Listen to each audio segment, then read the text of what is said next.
இன்றைக்கி வந்து மைசூர் தோசை செய்ய போகிறோம். அதுக்கு வந்து இட்லி அரிசி வந்து புழுங்கல் அரிசி 1 டம்ளர் எடுத்து ஊற வச்சுருக்கேன். அரை டம்ளர் துவரம்பருப்பு இதையும் தண்ணி ஊற்றி ஊற வச்சுக்கணும். அதோட உப்பு, காஞ்ச மிளகா நம்ம காரத்துக்கு தகுந்த மாதிரி, இது இந்த மிளகா நல்லா உரப்பாக இருக்குது அதனால 3 வச்சுருக்கேன். பெருங்காயம், புளி இதை வந்து அரைக்கும் போது இதோட 2 மணி நேரம் ஊற வச்சு சேர்த்து அரைக்கும் போது காமிக்கிறேன். எல்லாத்தையும் அரைச்சிக்கணும். நல்லா மையாக அரைச்சிக்கணும். அதை காமிக்கிறேன். துவரம்பருப்பும் அரிசியும் ஊற வச்சுருந்தோம்ல, அதை நல்லா உப்பு, புளி, மிளகா, பெருங்காயம் அதோட சேர்த்து நல்லா மையாக அரைச்சி வச்சுருக்கேன். இப்போ இதில் வந்து கடுகும் கருவேப்பிலையும் தாளித்து கொட்ட போகிறேன்.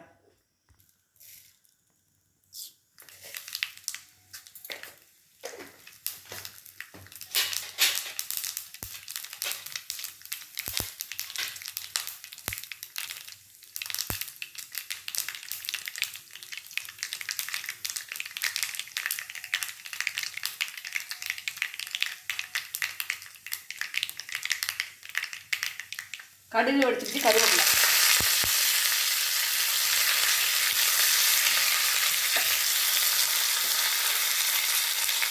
இதை இந்த மாவில் கொட்டிடணும்.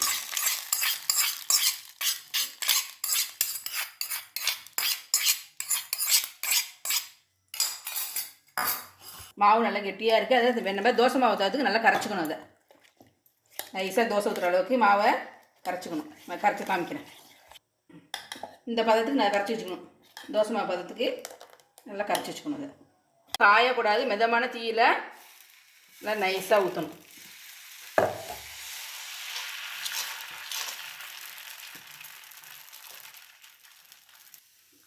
எண்ணெய் ஊற்றணும். ஒரு பக்கம் வந்துருச்சு.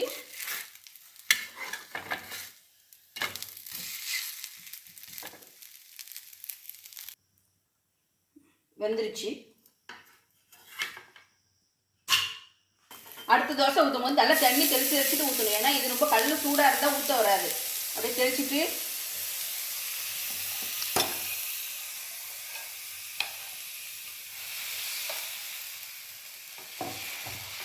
அப்படி ஊற்றணும். தண்ணி தெளித்து ஊற்றணும். நல்லா தோசை வரும். வந்துருச்சு.